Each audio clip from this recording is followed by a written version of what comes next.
Hello everyone, just a little bit of a quick thing to mention before we get into the episode.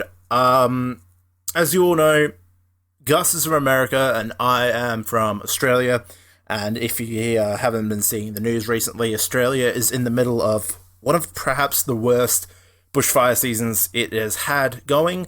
It's affected many states and territories, and over 6 million hectares of land have been lost. 24 people have been lost to the fires. Many are missing. Many buildings have been destroyed as well. And in fact, twice me and my family have had to evacuate as well because of how close the fires have got. Not even 10 kilometers from my town. We have been in some pretty bad times, and we just wanted to give our hearts out to all those who have been affected.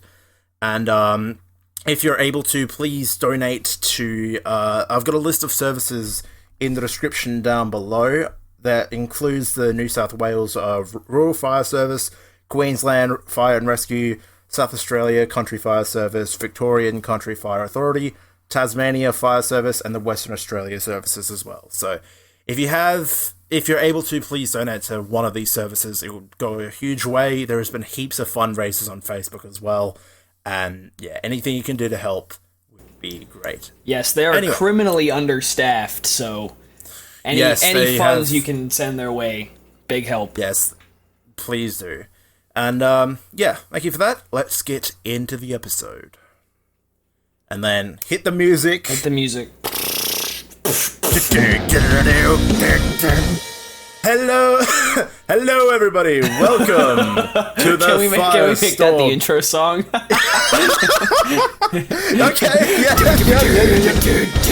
Yep, that'll be the intro, lovely. Welcome to episode 12, I believe. Dude, that means we have to do the outro too. Okay. Alright, fine. Welcome to episode 12 of the FireStorm Podcast. We usually avoid saying what number of the podcast it is because we sometimes rearrange things, but I think we can comfortably say this is episode 12 of the podcast. Considering it's like Saturday, the Saturday before this episode is supposed to go up. Yeah, so. no, it's hectic. We realized, oh no. Saturday, Sunday. Because we recorded everything early December, and now it's early January, like leading up to the new year, and now it's just like... It is now the new year. 2020. Well, shit. It's like we forgot. It's like, I guess we don't have anything to post on Wednesday. No, so we better get some shit recorded. And we have a list of things as well that we want to talk about for episodes, and it's just like, we need to actually do it though. So luckily we have found some time where Gus is keeping himself awake and I have finished work. It's not too late yet. But if the later it gets, the more you're gonna be able to tell that I'm gonna be like just like getting tired. I'm more off of it. Well, dude, last night when I got back from my flights, I was so off of it, dude. I was just like, you know when you get like really tired and you just like kind of start muttering to yourself and you're just like, that was me last night. Like I was literally like just kind of laying in my bed. I think I was like scrolling through Tinder or something stupid, and it was just like, I was just like looking at bios, like, oh, hello, Madison, left, and it was just like keep going, just do shit like that for like. So good to yourself, hey, Sarah, ooh. Exactly. It was just like I was so off of it last night. Eventually, just kind of fell asleep. Oh, that's lovely. Oh my god, it was so bad. That's lovely. Nah, that's fair. I'm very fortunate as well that I found myself getting home at the same time my parents have left, and now I'm the only one in the house, so I can be as loud as I want and not cause any disruptions. But anyway, let's get into the meat of today's episode. Today we are here to talk about the enigma known as Pokémon. It is a world. It's what is it? The best-selling like video game franchise ever, or whatever, so. like merchandise. I believe something so. Like that. Nintendo really is Worldwide. a monopoly, isn't it? Fucking hell, they own. Yeah, kind of. They own fucking Pokemon and Mario and all that stuff. They have a monopoly over like children's entertainment. Man, like, if Disney and Nintendo joined together, they would be the unstoppable force. Oh yeah. Yeah, it would be ridiculous. There'd be no stopping them. Jesus. But yes. So I actually wanted to start off, like, I mentioned this just before when we started recording, when Trent and I were just kind of chatting. I wanted to kind of start off this by kind of giving you some an inside look at the list video that Trent and I made a few months back. Yes. It's definitely like one of the coolest videos I think I've ever worked on. Like, it was a big project. It took us like, I think we worked on it all the way from like the beginning of June. Yeah. And then it released in September, so like 3 months. Like, it was a big project. Yeah, so it took quite a while to cool. make, and like both of us had to watch all of the movies and write down all of the notes and then compile the list, and like, because like back then at least, I don't like, you had school, but I wasn't on a full-time schedule, so I was able to check out all the movies, but like it was still very time consuming, and considering yes, it was it was really interesting though. I'm glad we did it, because a lot of those movies I hadn't actually seen before. Yeah, me either. And I can safely confirm that I thought Destiny Deoxys was shit before, and I can confirm that I had the same thought. Yeah, I don't like it. Yep. And it was like time consuming mostly, like, because it's not just like, well, I don't think any of the movies were actually 2 hours long. They were all in between an hour and 2 hours. Yeah. But like, even though, like, you know, say you had an hour, like a 90-minute movie, like, we had to like take notes or whatever, like each little thing, like, thought that we had about like critiquing the movie or things we liked, things we didn't like, we had to note that down, like randomly pause the movie, go take our notes, and then come back. Yeah. So it's like, that was the biggest like time consuming thing about it. And for us especially, we're not typically movie reviewers. Doing something like that is very strange. We're kind of dumb. Yeah, it kind of like breaks. We're 12 episodes into this podcast. If you haven't been able to tell, we're a little dumb. We're not the brightest. Just a little bit. We're not the brightest. No. But, yeah, it's just, it broke up the flow of things as well, like having to pause the movie and be like, oh yeah, this was a thing. And then half of what we wrote down didn't even make it to the script because of how long that fucking... We had to condense the script quite a lot. I want to bring up the thing we wrote because I haven't checked it out in ages. I'm going to bring up my notes at least, but I just remember writing so much shit. Trent wrote a lot. I didn't write as much as he did. Well, but I'm a writer by heart. I needed to write that. I remember just mocking quotes half the time. Yeah. Oh my god. Someone says something stupid and is like, that was dumb. Oh yeah, I just like in the first movie. That's literally what it was. In the first movie, Mewtwo says, "I'm sparing your lives for the moment," and I just add, "Mewtwo gotta kill some children. He's gonna fucking kill them." Oh no, it's not good. I'm sparing your lives momentarily. He's gonna kill me. Prepare to be dead. Just give me another half. Just give me like 10 minutes, and then we'll come back and kill you. All right, cool. Oh god, yeah, but yeah, no, that movie list was really interesting, and now I've actually, like... It was. I found a few new movies that I can genuinely say that I really, really like. Like, Entei, that movie, I was really surprised by that, never seen it before, and it was really good. Volcanion, I think that was the biggest surprise for me. God. That was the biggest surprise for me. No, right? I think. The Volcanion... Because the other two XY movies were kind of crap, but Volcanion was actually, like... really good. I know. It was very interesting. That was the biggest curveball for me, I think. I also was not expecting Power of Us to be number one. Although, like, I was like, because I Choose You, I have very mixed feelings about I Choose You, but like Power of Us, man, what a good movie. Because especially like when you watch 20 Pokemon movies and they all have like the same kind of tone to them with the same stupid protagonist, you kind of get like, I'm kind of used to it by now. And then the Power of Us just switches it up 110%. Yeah, exactly. Like, here's a bunch of new characters, we're going to focus on them. Ash is kind of like the catalyst for everything, but he's not the main focus. Yeah, he's not really the one that actually like changes by the end of the movie. He is exactly as you say, he's the catalyst. He's like what changes everything. Like, and what's interesting is that I actually have a buddy of mine who I talk to every so often. And I say pretty much frequently, but we chat online here and there. Yeah. He's a big fan of the anime, and he's actually a senior in at a New York City art school for animation. Oh, nice. So he's and he wants to I think he doesn't obviously he's not going to work on the show, but I think he wants to do something for the English dub of the show, because I think he's a voice actor as well. That's a goal of his. Awesome. Which is really cool. So he and I were chatting, and I posted a tweet a week or so ago, because Netflix is going to get The Power of Us on. Netflix is going to have The Power of Us on. Saw that. And I was like, hey, and I tweeted out hey, you should watch this movie. It's really fucking good. And he didn't reply, but he messaged me on Twitter, and he was like, this is actually one of my least favorites. And I was like, really? And because you and I both readily agreed that it was the best one. Yeah. So it's very strange. And he said something about how the animation kind of threw him off. He obviously, since he's in school for animation, he's a big animation junkie. So if he feels if he doesn't like the animation, it's gonna affect his view of the rest of the movie. Yeah, see that makes sense though. And that's a little biased, obviously. But that's kind of it's a little biased. It's kind of unfair to look at the movie just because it has maybe questionable animation in one person's opinion. But yeah. It's that's how it is, right? If you're big focused on if you're just focused on one thing, because that's how you are, yeah, or what you really look out for, that is going to affect how you see the rest of the movie. So that's the thing, it's just interesting. If you are grounded in one type of you work in one type of field, he works in animation. Say for example, I'm a big writer, so I focus on the script a lot of the time. That's why Destiny Deoxys pissed me off. That's why Hooper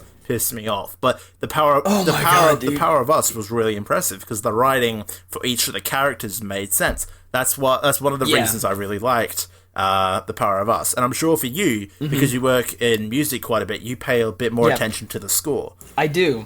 That completely makes sense. The animation for Power of Us was a bit different compared to other Pokemon movies, and if he's a big fan of the anime especially, it would have been very, very different. I completely get that. Yes. But, see, even things like that, hearing him think that Power of Us is one of his least favourites because of the animation makes sense. I would like to get his opinion on, the score or the script, or the characters and other aspects of the movie. Yeah, but then I remember that list we talked about a few months ago when we made this, when we actually released this video, a list you shared with me on Twitter of some guy saying Hooper was his second favorite. Yeah. And we're all what the fuck? Are you serious? It's but that had some great animation. It did. That was one of the things. It had great animation and really cool battles, but it was literally some 14-year-old just wrote a fucking fanfiction. It was literally some kid just throwing all the legendaries together and just having to duke it out. Hooper grabs these legendaries and they listen to Shiny Rayquaza comes down from the sky. Ash Rise. It's literally 14. Yeah, exactly. It was literally 14-year-old me trying to write the coolest movie ever, and just not working out at all. Yeah, and then the whole side story with Hooper and that was mediocre. I reckon if they based it on the whole side story of Hooper, maybe they could have gotten a little bit more out of it. But in the end, it just became a giant fan fiction. So, yeah, it really did. Nah, but yeah, not for me. That's what we feel about the Pokemon movies. It's so bad. I feel did we release our actual notes? We did in my video, didn't we? Put them. Yeah, we put them in the. I should put them in the description of the main video as well. Yeah. I think they might be. Hold on, I'll check. Well, I reckon put them there. Let's put them in the description of this video as well as all the other donation links, because why not? It's interesting to read through our. Yeah, you can get an initial opinion of our thoughts of the movie when we started watching them. A few of them we've seen beforehand, but yes, yeah, it's kind of looking through it now it is very interesting, but it was just a good excuse to kind of watch through the movies, because I've never there were quite a few that I had never seen before. So, and I was See, like, I wrote down things that were completely like pointless to the actual part. Like I'm looking at Arceus and the Jewel of Life. The first two lines is, "I don't like the 3D Lugia cameo. It didn't look right." And then Cynthia gets a cameo. Nice. And then it's just like that doesn't actually contribute to the movie. Absolutely not relevant. And then okay, this was actually a legitimate thought. Random thought. Every time Ash gets introduced, must they always mention he's from Pallet Town? I don't think anyone actually cares much.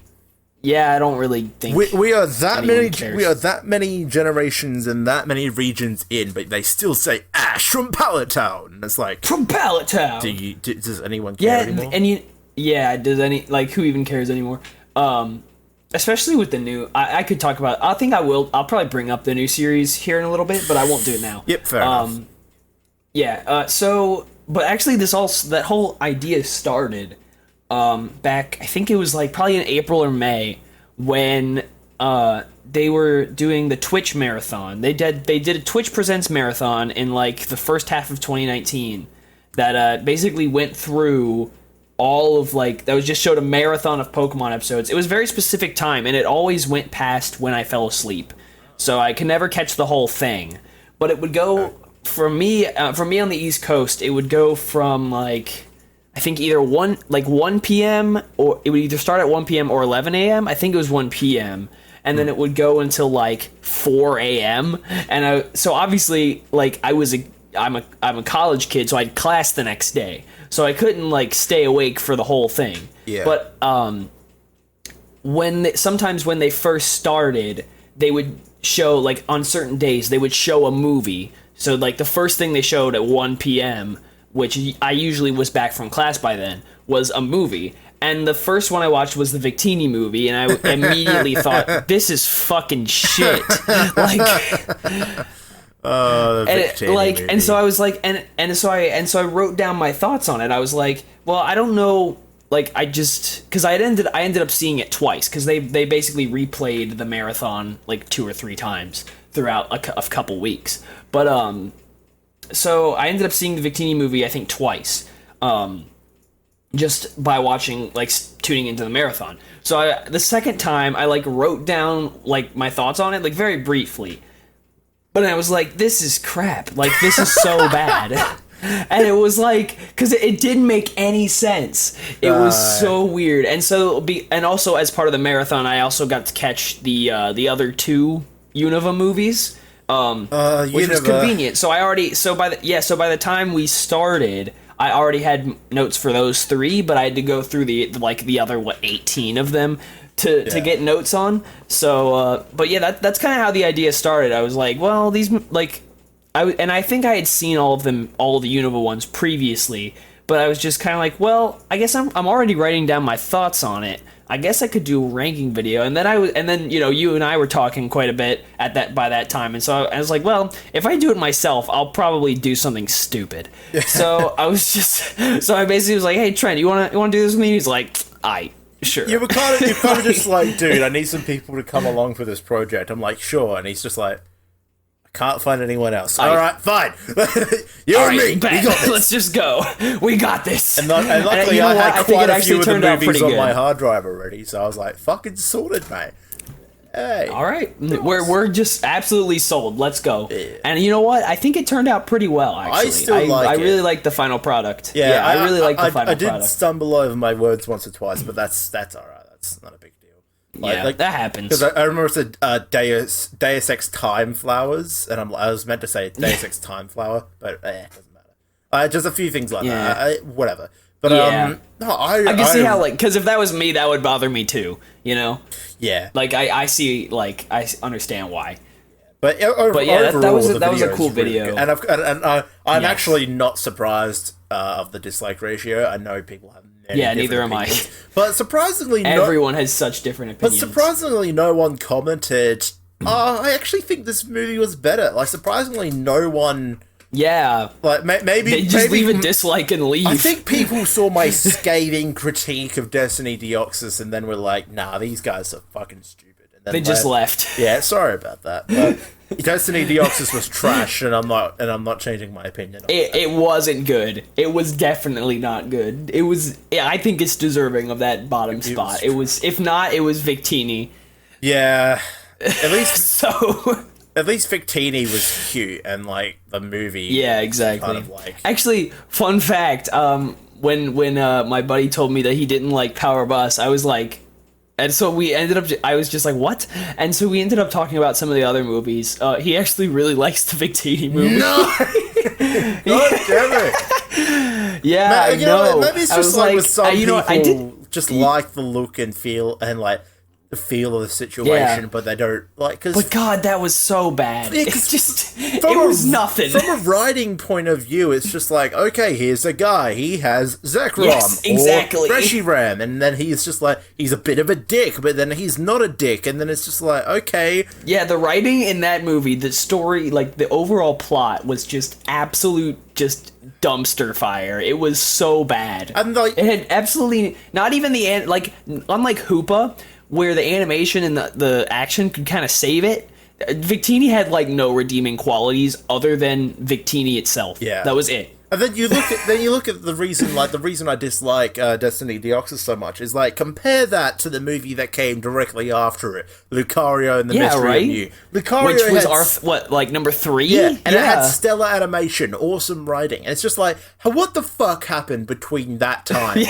Like, how did they jump from low-res PNGs with crap mouth flaps and fucking Deoxys looking like just a 3D model that hasn't been moved at all, and then they go from that so bad, to Lucario and the Mystery of Mew. It didn't make sense. Anyway, I think we've rambled on about this long enough.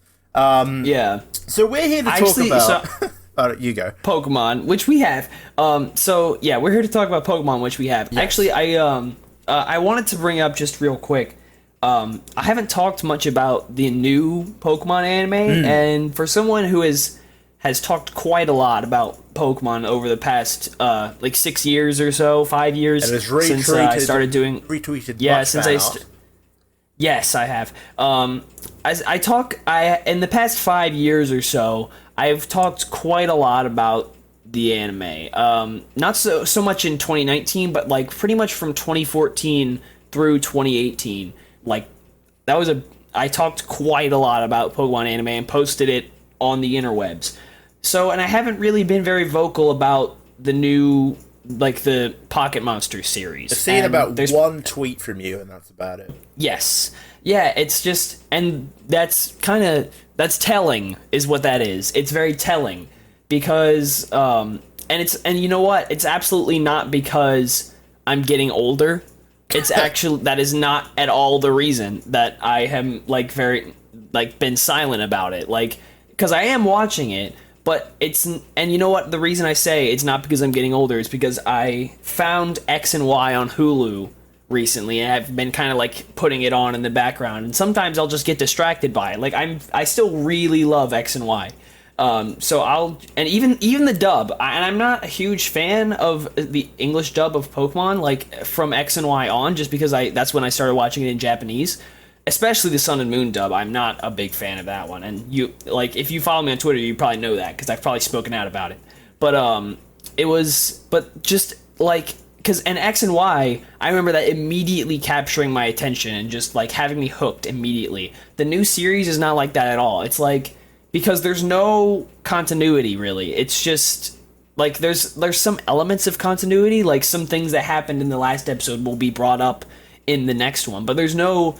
The big thing about the anime is that it was a journey, and that, like, different things would happen, and, you know, they would go to a different place every time, and it would all be, like, hooked together in a very, you know, kind of Pokemon way. Like, it's very, like, the only way you can describe the Pokemon anime from, like, Hoenn all the way to pretty much the end of Kalos, and then Sun and Moon was a different beast altogether. But, you can just describe that as Pokemon. Like, that's what it is. It's Pokemon. You think of any of the bigger shows like Naruto and One Piece and all that, they're that long and that expansive that there's so many episodes where they want to tell their own little mini story and things just happen. And Pokemon is like, it has to be included in one of those because of how long and big the series is. there's just so many little stories contained within it, and they're all interesting to different people. It's just the way that formula is set up, and it's the way the Pokemon anime is done. And you know what? I'm glad, for one thing, it's like obviously I'm not a huge fan of the new show this year, but like it's not a bad thing inherently that they're trying something different with a show that's been on television for longer than I've been alive.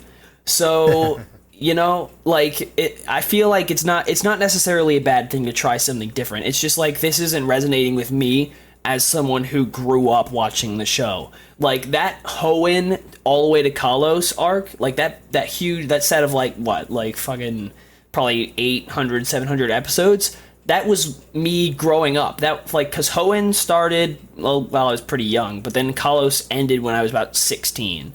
Or it could have been when I was 17. But that was me growing up. So this new series it's just kind of like there. Yeah. Like, there's no journey aspect to it. There's not really anything that holds it all together. There's not really, like, you know, all the new characters are just kind of Like, Go is fine. He's fun to watch, and his dynamic with Ash is, like, cool because the writing is there. Like, the writing is there, but there's just, like, it doesn't feel like Pokemon anymore. It's just, like, it feels more like a spin-off than anything. Yeah. Like, it's just, because, like, randomly, one of my biggest gripes is, like, they almost, from series to series, they almost never mention things that have already happened in previous series. Yeah. So it's one of my big gripes, and that's obviously a gripe from someone who's been watching for a long time, obviously.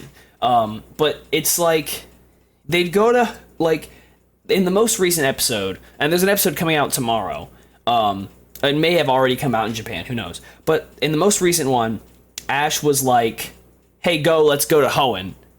And they just did. They just went to Hoenn. Awesome. They just did. But it was like between the cold open and the end of the theme song or the opening, they made it to Hoenn. They flew all the way there. So Ash entered like a little battle tournament, and Go had this like arc where Go entered the tournament too. Go lost in the first round. Rest in peace. And so basically the whole episode was just about like how Go was being a dumb bitch, and was like, because he got frustrated when he lost. He's like, I hate Pokemon battles, and he ran off crying and to go catch more Pokemon, because that's what he does, dude. Just for context, in the episode before that, he caught every single bug type available in the Kanto region in the span of one episode. Fuck, he's dedicated. Yeah, dude. So he's the catching boy. Catching boy. And so when he lost, he was like, I hate Pokemon battles. And then Ash ended up winning the tournament. For some reason, it was a 2-on-2 thing. And for some reason, even though Ash has like it's been established that this is a continuity. Like, in the first episode, you see Ash's like Kukui statue and all this other shit, like Master Royal from Sun and Moon. So it's a continuity. But also, so he's got an entire laboratory's like yard filled with Pokemon that could like murder anything in that battle tournament, but he takes his mom's Mr. Mime instead. Oh. And so I mean, that's like the first time Mr. Mime has done fucking anything, and it was funny because he made like this little meme face. He'd like, it was, you have to see it to know what I mean, but like it was funny, but like at the same time, you could have chosen from anyone. Like, you have your Infernape is chilling there, your Charizard is chilling there, your fucking literally anyone is chilling in Oak's laboratory, and you chose your mom's Mr. Mime. Yeah. Like, well, okay, dude. I guess, like, as you said, they're trying something different, so maybe Ash is trying something different. I don't know. Maybe? But yeah, it's a whole lot of nothing. See, this is something. This is something I wanted to ask when you brought up that it's not surprising that Pokemon are trying something different. But from an outside perspective, as someone who doesn't consume the anime as much, it looks like they tried something different with Sun and Moon, and a majority of people liked it. I know there was a few people being like, "What the fuck is this animation?" But a majority of people, people didn't like the art style change. So Some people didn't like the art style change. How much do you reckon? Understandable. Do you reckon it would have been better if they kept going with that change like they did with Sun and Moon, or how similar? Oh, absolutely. Yeah, how similar how similar is it to Sun and Moon? It's not. It's like. See, Sun and Moon, it was different, right? Like, and you know, I've been telling you to watch it, like, you know, however long now. It's very good. It's very good, and obviously, like, it's a big commitment. So, yes. But yeah, it's very good. So, it's maybe not the one you want to jump back into Pokemon like with if you haven't watched like consistently in a while, because it is different. But like I would go like. If I was jumping back in, I would probably go X and Y to Sun and Moon, because I think Sun and Moon overall is a better experience. But yeah, it's like Sun and Moon is very good, and even though it wasn't like a journey like the previous ones were, where it like immediately let you sink your teeth into it and get hooked, Sun and Moon took a while to get going. But it still had the continuity about it. So like, you know, characters that Ash met in the first 2 episodes or whatever, they would like, you know, they're back, and like, you know, after the first 2 episodes, basically Ash chooses to stay in the Pokemon school, or actually I think it's after the first episode, but he chooses to stay there because of the experience he had during the first episode, and from there it kind of like goes on, like, you know, there's some filler and whatever, but like there's still that element of continuity where you feel like, because like you understand more because you've seen the last episode, whereas in the new series, it's just like, and this is how it was designed. Like, I've read a statement from like the director of the show who said this is what they want to do with it. So I understand. So, and they're achieving their goal. But they said their goal with the new series is basically have anyone from any point be able to just jump in and enjoy it without having to have any prior knowledge about what has happened in the previous episodes. I felt like a lot of the older episodes though kind of already had that formula. At least when I was younger, like whenever I tuned in Diamond and Pearl, like, yeah, there might have been a point where it was midway through like a 3-episode arc or something like that, but it didn't seem that difficult to just step in and be like, okay, this is what's happening now. Yeah, and you know what? I agree 100%, but I think the idea here is like I think the way kids are seeing Pokemon is different now from what it was when we were kids. So Pokemon, I think they instead of, I think, trying to build like, you know, character arcs, like serious things like they did previously, I think right now their biggest focus is just the entertainment aspect and the fun aspect of it, as opposed to like, you know, actual, you know, character work. And that's not to say the writing is bad, because it isn't. The writing is actually pretty good, but it's like, it's just a whole lot of nothing. Like, there's no really character work about it. Like, pretty much the extent of your character work is exactly what I mentioned about Go just a second ago, with like him starting off the episode not liking battles and eventually watching Ash do his Ash thing as he does, and be like, whoa, battles are pretty cool. You know, that's about the extent of the character work in the new show. You know what I just thought? You know what I just thought? Like, considering what the director said about, I just want anyone to be able to jump in at any episode and have a fun experience. That sounds like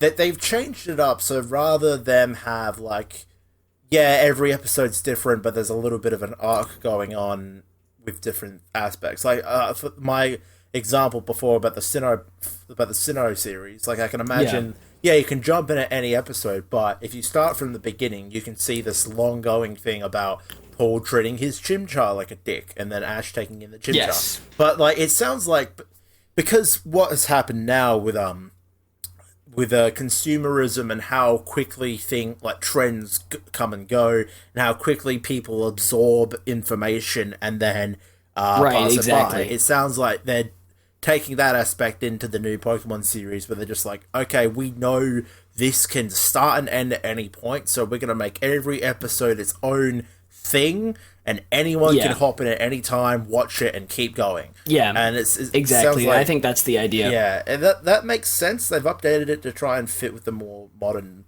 consumerism times, but it still it sounds like for the diehard Pokemon fans, it's like, well, what are we? Well, and it's not even just that, right? Like it leaves like it leaves like this gaping hole in children's entertainment where it's like there's nothing you can really, even if you're a child, there's nothing you can like, and because Pokemon is now like this, there's nothing you could actually turn on, and you know, even if you're jumping in at a random point, there's nothing where you could like feel like you're getting a story experience. Like, you know, like Pokemon was the one that filled that void, because even Sun and Moon did that pretty, like, very, very well, because, you know, they had Lily's arc, they had Malo's arc, they had all this cool stuff. Like, it was great. So, and now, because they're just, like, random shit all the time, it's like, it just leaves this hole where pretty much children just kind of will end up flipping between the channels, and all they'll see is just random shit, and whatever looks interesting they'll put on. But there's nothing for like a child to really sink their teeth into anymore. You know what? Unless they wanted to get into like older, like actual anime. You know what? Even though this is the Pokemon episode, I'm gonna make a reference that's not Pokemon, just so I can try. Because I feel like this is also happening with a series that I love, Yu-Gi-Oh!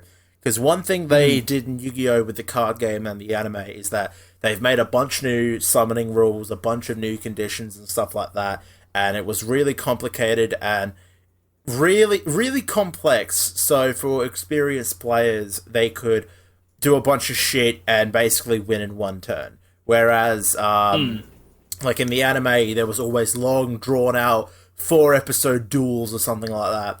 But now, in the new series Yu-Gi-Oh! 7s, they've introduced a new type of play called speed duels, where they've completely cut out a fuck ton of the restrictions, just to make the duels last, a little bit longer, but it still feels more quicker, because there's less to do in a turn. So I feel like they're trying to speed things up and make things just more interesting and more quick, because of, like, as I said before, people can consume shit a lot more quicker. So I feel like a lot of the old children's TV shows like Pokemon and Yu-Gi-Oh! Are changing to fit that time. Even though Yu-Gi-Oh! 7s hasn't come out yet, so I can't even dictate it. I can't even... But that's what it looks like is happening, because the speed duels have already been introduced in the card game, and it makes things a lot... It slows things down from all the complex bullshit where you can kill someone in one turn, but it's still a very quick duel. So I feel like, and more modernly, they've just made everything... It's just trying to, like, capture attention, basically. Yeah. It's trying to capture, like immediately, just by any means necessary.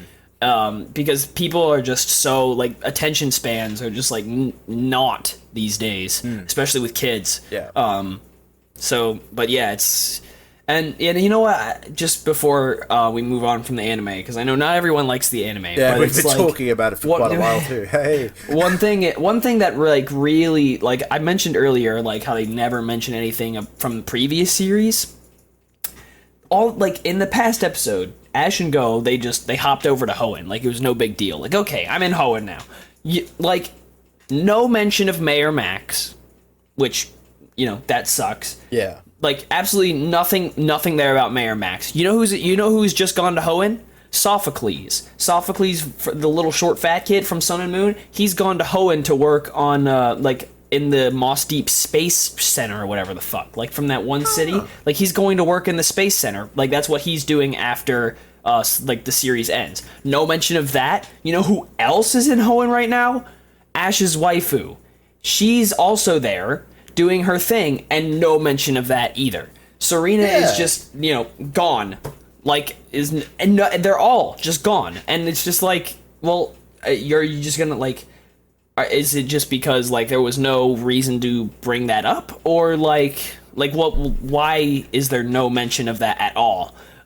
It just feels like a wasted opportunity. Yeah, but it's one thing to not mention Mayor Max, right? Like, Ash could, like, just kind of mention, like, oh, hey, I remember doing this with all my friends, and you could have, like, little flashback shot or whatever.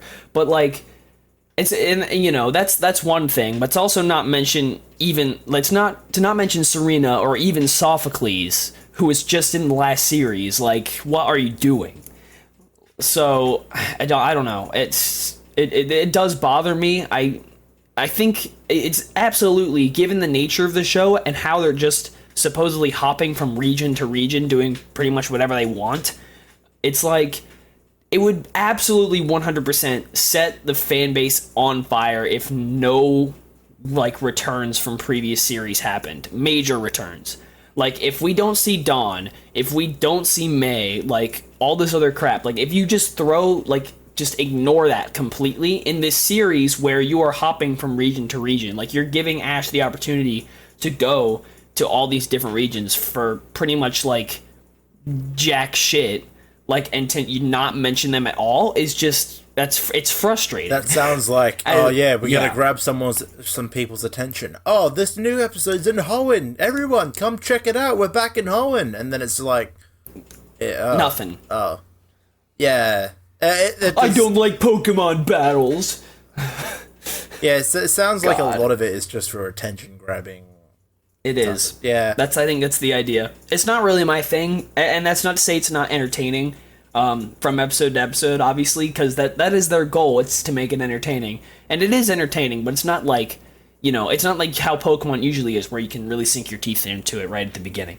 But yeah, it's disappointing. But, it is what it is. Yeah. Hopefully we'll see some kind of mention of previous companions, but we'll see. It's not looking good right now. But then again, we're only like, 8 or 9 episodes in at this point. So anything could happen. Alright. I reckon we've been talking about the anime and the movies for about 40 minutes. So that's a fucking... Woo! That's awesome. Anyway, let's move on. Pokemon obviously has a lot of different fucking reaches and aspects everywhere. They've got video games, they've got manga, they've got the anime, they've got real life fucking Pokeballs and shit. They've got things everywhere. Yes. Merchandise, obviously. Selling that merch. When we meet up in Tokyo or whatever, we're definitely going to the Pokemon Center. Oh my god, dude. I will never come out. that is one thing that is definitely happening. If we go in, I'm gonna, as soon as, right before we go in, I'm gonna look you in the eyes and be like, dude, if we go in here, I'm never coming out. Are you okay with that? I might buy, a shirt or something, and then I'll fucking leave with my cameraman and be like, yeah, he's not coming out. Alright, we gotta leave him behind. But, yeah, just leave me there for, 3 hours, and I will just... Look, and you'll come back for me. I'll be like, no, don't take me away. I'm not done. We got content to film, goddammit. No, it's just like, anyway. We have vlogs to record. Let's go. But yeah, so I don't know about you, but with me, we've talked about Pokemon in a few different episodes, like the video game episode, the soundtrack episode, and stuff like that. Yeah. But I'll bring it up again. For me, I started off with Pokemon with the video games. I first got a Game Boy Advanced when I was in primary school with my mate. We both got Emerald. We both played through Emerald multiple times, restarting it, playing at recess and lunch. And, well, actually, we typically played it at recess, and then at lunchtime we went and did something sporty. We kind of had a good routine. It was fun. We took our Game Boys everywhere, and then we both got, DS Lights, and we both got Diamond. And that was amazing. The Sinnoh region is still my favorite games to date. Yep. And Sinnoh remakes, let's go. Come on. It's gotta happen. For the Switch, come on, baby. Come on. So initially as well, up until the 3DS era, I had all the Pokemon games. I had all the DS Pokemon games. And then part of me went through a phase where I tried to get out of all the kids shit, so I sold them all. And I regretted that decision because then a few years later I bought most of them back. So currently, my Pokemon collection consists of... I do have Fire Red and Emerald, but they're in a box up in my wardrobe. I have Diamond, Pearl, Platinum, Soul Silver, Black, Black 2, Y, Omega Ruby, Alpha Sapphire, Sun, Moon, and Ultra Moon. That's my game list. Some of them are complete, some of them I have reset in order to replay, and I haven't had the time to play them recently, but there's so much nostalgia there, and I love all of them. They're all fantastic. I think the last time you looked into one of those was during my stream a couple weeks ago. Oh, yeah, I looked into the Pearl game, because I recently bought Pearl back, and this old save file on it was full of hacked legendaries, and I'm like, oh boy, yeah. Whoop! I have 3 Arceuses now, bitch. But let's go.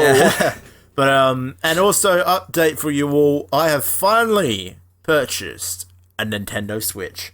It's happened. Yes, he did. It's fucking happened. He's gone and done it. I thought Okay, how do you announce the legendaries of Sword and Shield? Their names? It's Zacian and Zamazenta. That special edition Nintendo Switch Lite. Yep.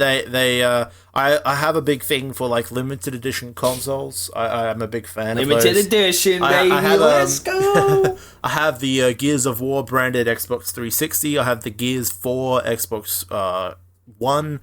And then I have the Pokeball 2DS XL, and now I'm getting the special limited edition Switch. And I initially had the Sun and Moon 2DS. I think it was 2DS XL, the black one with Solgaleo and Lunala on it. Oh, nice! I initially had that, but I'm a bitch for simplicity, so I've replaced it with the Pokeball. So if they do release a Pokeball Switch, I'm going to replace the special limited edition one with that. I'll try to get a Let's Go one, but I was like, it's too expensive. I can't be fucked. So yeah, fair enough. So yeah, the Switch hasn't come in yet. It should be in next week, and then I'm going to buy probably Sword or Shield and figure out what all the hype's about. But there's so many Switch games like Smash Ultimate and fucking Zelda, because I haven't played a Zelda game, and you and Divide Music kept fucking abusing me for that.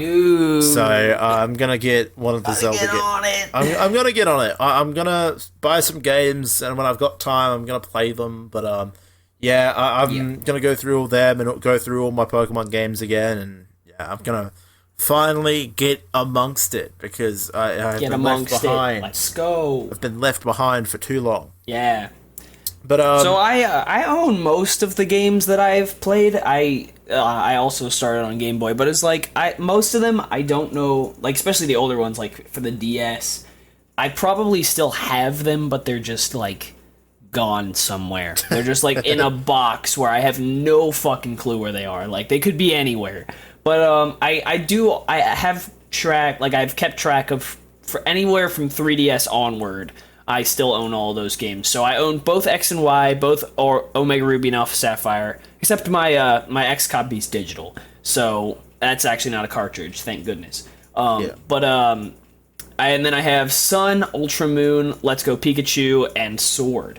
So I know where all of those are. So that's a plus. But and a big thing for me was Pokemon spin-offs. So Ranger, Mystery Dungeon. I love both of those games. The Explorers Mystery Dungeon games are obviously my favorite. But like, what was it? The Ranger games, like, they do not get enough hype. The Ranger games are so good. Yeah. They're so good. I loved Guardian Signs. I think Guardian Signs was my personal favorite, but if you really want like a good story to sink your teeth into, Shadows of Almi is the way to go. I've been thinking about getting them for my emulator, just because I know I own them, so like there's obviously like moral things with the emulator shit. If like you shouldn't really get the game if you don't actually own it, because you're not benefiting the company who put it out. Well, for one, it's hard to legally obtain DS games nowadays. Legally, I say legally, but like it's hard to like legitimately obtain DS games nowadays, especially since they're not produced anymore. Yeah, and they're really fucking expensive online. Like, they are. All I want is a Pokemon Platinum case, and because I saw a few for sale and they're all gone, and literally the only way to get a case, because I'm a big motherfucker for OCD, they're like $80 to $100 online just for the game, and I'm like, dude, my life hurts. Jesus Christ. But yeah, it's like, but I know I own those games, so I feel comfortable getting those for emulator. I've been thinking about that. The only problem is that I would have to play with my mouse, and if you played Pokemon Ranger, you know you're supposed to use the stylus to make circles around shit, and using the mouse does not sound as fun. You need like a touchpad or something for that. Yeah, you need something for that. You're gonna spend more on the fucking touchpad than you are. Oh yeah, definitely. The actual game. But yeah, exactly, dude. But yeah, it's like so my 3DS, I don't have too many games. Mostly Pokemon, and then I have like I think it's mostly Pokemon, and then I own Ocarina of Time 3D and Majora's Mask 3D.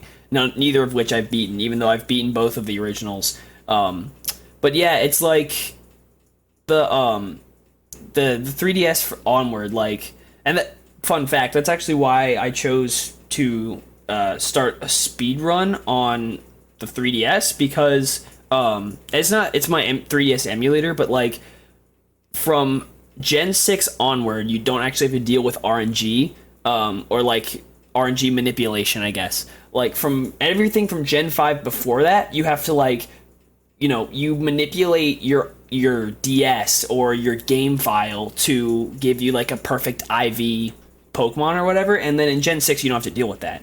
So I was like, okay, well, I guess I know what I'm doing, because I'm not about to like reset my game 18 times. And I was about to say, I have never been someone for trying to get perfect IVs or trying to get the perfect team. Yeah. Like, I've never been someone. Yeah, it's not really my thing. Because like, I understand why people like, I want to make the best team ever. I'm going to do this for fucking hours and get the best team. Like it's more, apparently it's a lot easier. It's apparently a lot easier to get perfect IV stuff in Sword and Shield, I think. See, but I still don't care. I'm gonna put, yeah, me either. I've never been one for that. I've never been one for shiny hunting either. Like, I understand the appeal and I understand how. Yeah, and I've seen people on Twitter like somehow have save files for fucking shiny raids, so then people like their followers can come in. I don't know how the fuck that works. That looks awesome. Me either. I'm not gonna I own the game and I don't know how it works. Yeah, I'm not gonna be someone who's gonna be into doing that all the time. I'm gonna play it the way I like to play it. Yeah. I would say, I would definitely say, like, hey, play the Ranger games, but unless you own a touchpad or are willing to fork some money out for one, maybe it's not such a good idea. Yeah. But yeah, one thing I actually wanted to bring up is, like, one of my favorite things about Pokemon, especially when I was growing up, they don't do it much anymore, which is really very sad, but it's, like, the lore surrounding some of the legendaries. I think my favorite bit of lore is actually the Reggies. So Regirock, Regice, and Registeel, and then Regigigas. Like, the thing about them in the original, like, Ruby, Sapphire, and Emerald, they were legendaries that you basically got no clue actually existed at all. And I think it worked to the benefit of, like, the sprite style of those original games. Like, it made it feel all the more interesting and, like, kind of like out there. Like, you weren't really supposed to discover this, but it was something that you had to go and discover on your own. If like you had to be adventurous and go out and do it. And that's why and so you never really got any clue that those three existed at all. You just went to these random points on the map, and you would and if you got lucky and walked over the right spaces or whatever to unlock the door in the back, then maybe you would get to run into one and have a very low chance to catch it. So it just felt like this really big deal, and you don't really get that much anymore. Either legendaries are just fucking given to you, or like, whatever. But it was so cool because you could there was basically like minimal in-game clues that they actually existed. You went out and found them. They were in absolutely random spots on the map. I think Regirock was in the desert somewhere, like in a really like odd corner of the desert. Registeel was on some random route that you had to like go a very specific place to find. It was really cool. And then the lore with like how they all become like the pillars to awaken Regigigas, like how you have to bring all three of them with you to be able to awaken Regigigas in the Snowpoint Temple in Gen 4 games. It was so cool. It was so cool. And there was even an event in Pokemon Platinum where they didn't give you... It was the Regigigas event, but they didn't give you the Regis. They didn't just hand them to you. They made you, like, go out and find them again. Yeah. And they were in different places in Sinnoh. So you had to, like... you had to go out and, like, fucking look for them in random places. So it was just really cool. Just, like, the lore behind that and how, cool that felt. How mystical that felt. When you just went out there and had to be adventurous and find your own shit. And, like, I don't know if I'm supposed to be meddling in this kind of like earth-shattering, these guys control the elements kind of thing, but here I am, time to throw a Pokeball. Like, what was it in Platinum? Yeah. I think it was Platinum, where there was that little town for like that rich person town where you could buy a house there or something. And rich person town. I don't know, it was in Platinum. I think. But then you surf on a body of water a little bit further down, and then you could go in a use waterfall or dive. No, you could use dive, and then you could go to this giant underwater fucking cavern. I think that's where. Was that where Red Ice was? I don't remember, but it was like. I don't remember either. I just remember doing that. I don't know why, but like it was something like that. It was either in Platinum or. I don't think Dive. Well, I don't know that Dive was in Platinum. It could have been. I think you might. Like, it might be Heart Gold or Soul Silver. Yeah, that's kind of what I was thinking. Is that might have been Heart Gold and Soul Silver, because I remember that like a temple like that being in Heart Gold and Soul Silver, but yeah, but yeah, but I know what you're talking about. It's like stuff like that is just really cool. See, I really am like a massive fan of so many things, and like the lore. You're right. Like the lore, say for Diamond, Pearl, and Platinum, like Dialga, Palkia, Giratina, and Arceus. That lore is fascinating. It's so cool. Team Galactic's motives are fascinating. The Distortion World, fascinating.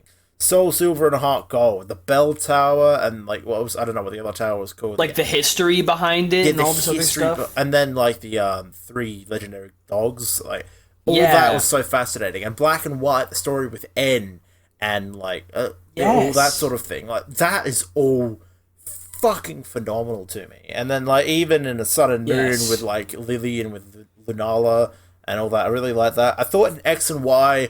I thought the story was alright. I do think they like when you were just given a Lucario to Mega Evolve, that was a bit much. Like, I reckon that was like, okay, cool. But yeah, I do like many of the story beats and plot in Pokemon in the games is actually really fascinating. And like I think a lot of the legendary lore is really cool, and they killed it in Gen 3 and Gen 4 specifically, I think, because the Regis were great. I actually really like the dynamic between Cresselia and Darkrai in the games. Yeah, I feel like they didn't. Where it's like they didn't hype that enough in the games. Like full moon and the new moon, I think is what they're supposed to represent, which is really cool. Yeah. And then like dreams and versus nightmares or whatever. Like it's cool stuff. Deoxys is great in like there was a Deoxys event in Emerald. Oh no, it might have been Fire Red and Leaf Green. I can't remember. But there was a Deoxys event where you like just fucking took a boat out. It was so simple. You took this boat to this random island, and you went up, and it was just this kind of open field. Well, not really a field, but it's just like this open kind of plateau. And you went in there, you went up the stairs, and at the very center was like this little fucking triangle. It was just sitting there. And you went up and you interacted with it, and all of a sudden it moved. It moved to a different point on the plateau, and you went up and like interacted with it a certain amount of times, and eventually it went back to the middle, and you interacted with it one more time, and it eventually like kind of started freaking out, and then Deoxys came down. It was just like, holy shit, what did I just do? Like that feeling where you're just like, what is that? Like, what did I just do? Like, when you're like, you're totally fascinated by what the hell just happened. Like, you don't get that anymore with Pokemon. And again, I don't think it's because we're getting older and becoming jaded or whatever. I don't think that's the problem. Because I still kind of feel that when if I were to go back and play, Gen 4, Gen 3 again, I would probably still feel the same way. So I don't think it's because we're getting older. I think it's just like we don't get that enough with Pokemon anymore. Yeah. Which is sad. And you know what? Even in Sword and Shield, where it was like, you don't actually, quick spoilers, you don't actually catch the legendary until after you beat the main portion of the game. So it's like you go through the most of the game with only like very, very small like mentions of the legendary. Like you have one encounter with the legendary at the very beginning of the game, and then from there until post game, nothing. And it's just like there's no hype at all. So it's like yeah, it's just, well, there is one thing like right before the end of the game, but yeah, it's like that it's just like nothing. There's no build up. It just doesn't feel as special. Like no one really mentions them very much. There's just like ever so slight, like vague mentions of the legend of Galar or whatever, and it doesn't really feel the same as it does if you were just like, doing something more mystical feeling, I guess. And I guess it doesn't help that in the post game, when you're actually about to catch him, literally, like, you go to this one place and they just kind of show up. They're just kind of standing there, and they're just and Hop kind of goes up to them, and you're like, are you guys the Sword and Shield heroes? And they just kind of stand there. Woof. And Hop up, yeah, exactly, woof. And Hop kind of approaches them, and they don't even move. It's just like, and maybe that's graphical restrictions, who knows, animation restrictions, I don't know, but like it just doesn't feel the same as it did back then. And I don't know, but I've seen the start, like the very start of the game, where like the dog actually appears and you can't attack it. Like that was there is Doggo. Yeah, that's it's cool. Like that's what I mean. But it should have built off of that, because, like I said, from that experience right at the beginning of the game up until like one point towards the end, where they like just show up out of nowhere, it's like nothing at all about them. So like, when they show up out of nowhere towards the end of the game, you're just kind of like, oh yeah, I remember you. Hey, and that's it. That's it. Like, woof. Like, okay. It just didn't really feel as special. Like, the lore doesn't feel there. Like, it doesn't feel like there's enough backstory at play to make them feel like a big deal. That's why that's why I loved Diamond and Pearl and Platinum. Like, you're 6 badges in, and then you're like Team Galactic's shit is getting all like worse. They're making more of a ruckus, and then there's a giant fucking explosion, and then you got to go to the different islands and the different to see the different legendary Pokemon there, try to help them. Yeah, and then like the way you see Mesper and Azelf, those are great. The lore behind them is great too. I know, and like the build up is just really phenomenal. Yeah, it's fantastic. The Sword and Shield legendary encounter with Eternatus, I don't know. That thing is one ugly piece of shit. Jesus Christ. The Eternatus is an abomination. See, I don't even know what the Psy legendaries are in Sword and Shield. I know about the dogs. Yeah, and that's it. Eternatus is its name. I knew that going in. But so if you play once you get your hands on Sword or Shield or whatever, you'll figure it out. It's an abomination. I was expecting a lot more out of Eternatus, to be honest, because I got the name spoiled for me ahead of time, because actually when my buddy and I did the Sword and Shield Expectations podcast, that was part of the 4chan leak, the third legendary being called Eternatus, and I was like, that's a cool name. This better be, like, given that we have Zacian and Zamazenta, who are both, like, fairly solid, and they're both just a doggo, one has a sword, one has a shield, what is this Eternatus gonna be? And if you know what Eternatus looks like, you'll probably agree with me. What the fuck? That is my opinion. Like, just what the fuck? And, God, it is miserable. So, yeah, it just kind of shows up towards the end of the game. No build up. Like it just kind of is there. So it's like it just you kind of go up to fight it, and you're like, ew, what is that? And it's not like you don't feel any real sense of imminent danger or like the gravitas of the situation. It's just not there. It's absent. So I don't know. I'm not really a fan. But like even just like if you remember back in Gen 4 when they did you ever do like the Darkrai event or the Shaman event? Unfortunately, no. The only event I was able to get to was just like a gift. Have you seen them though? I have seen them. Yeah, okay. You go to the flower beds and then so just like what event did you say you got? It was just a random gift event for like Platinum or something where they just gave you an Arceus. Like it wasn't. Oh. Because like I know they didn't release the flute event for Arceus, like that was never officially released. But I did go to just a few mystery gift things, and they just gave you legendaries. But the only one I actually attended, which actually involved like a mini plot, was in Plasma when you got Victini. That was yes, I remember that was cool. That was pretty cool too. Black and white, sorry, but yeah.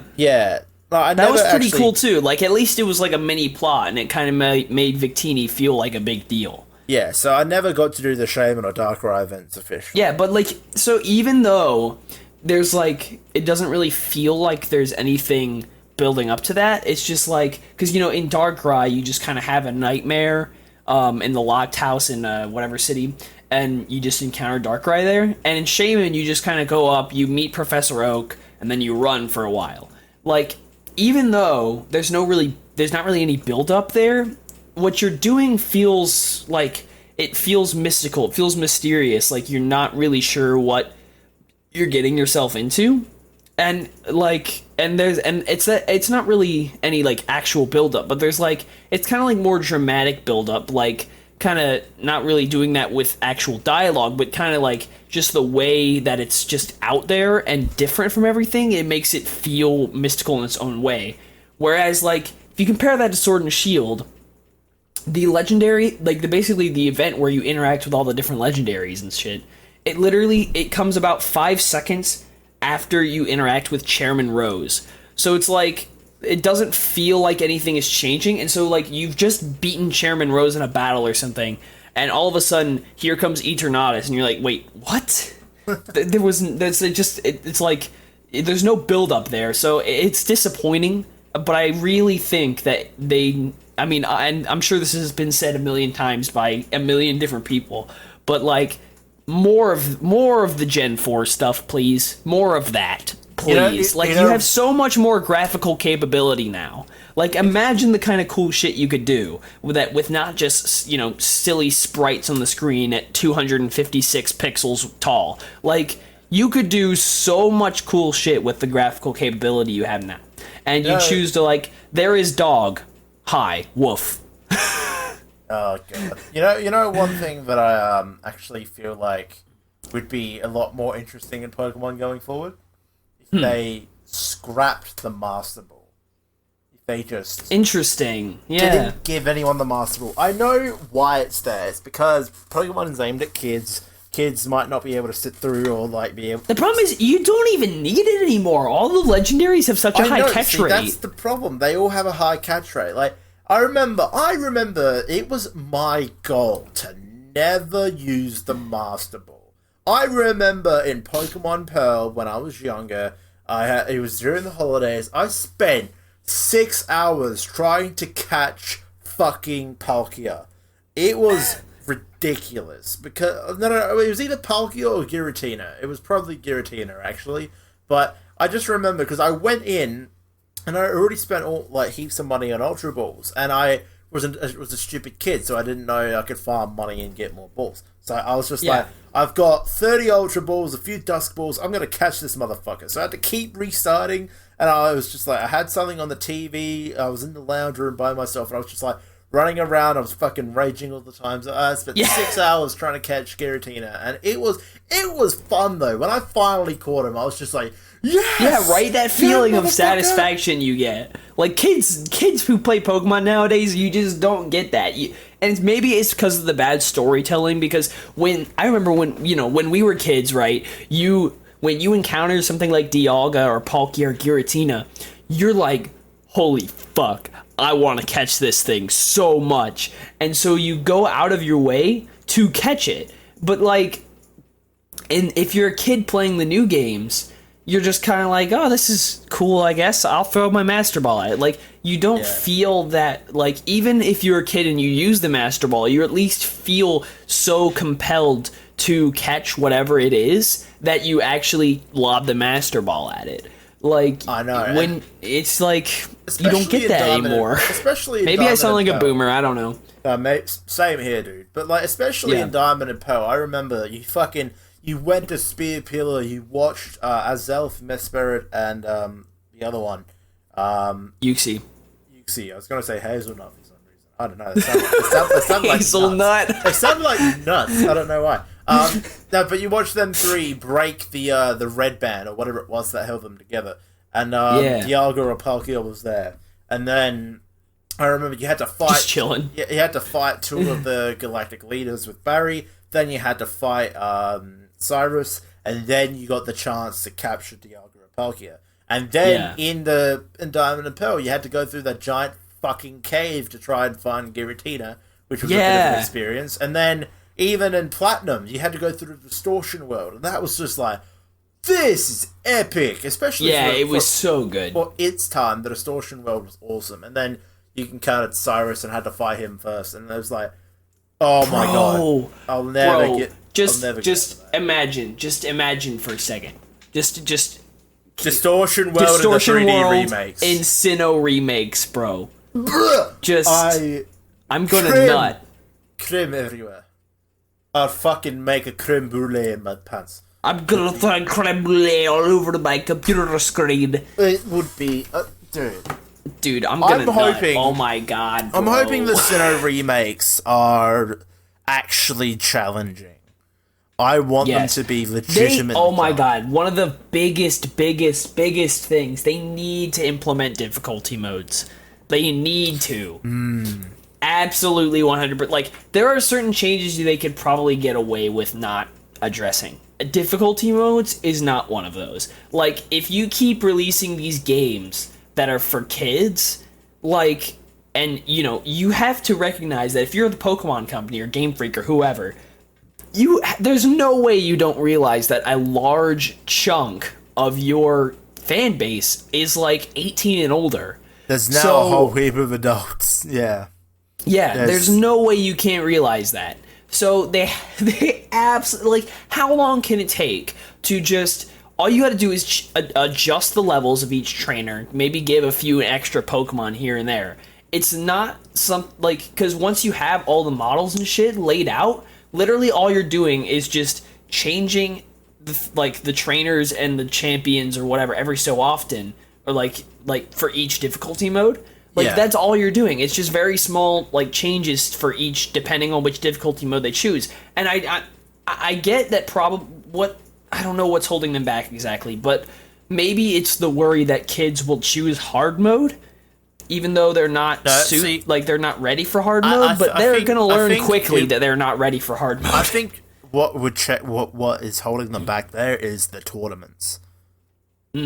Because the world tournaments, if everyone can be like, oh, I caught all these epic dank Pokemon on easy mode, and now I'm entering this tournament with overpowered Pokemon. Well, I don't think the Pokemon should actually be different, because I think in easy mode, if you shouldn't adjust the Pokemon between modes. It would just be you change the level of the wild Pokemon or whatever. See, that's one thing I think Sword and Shield have actually done well, is the wild area.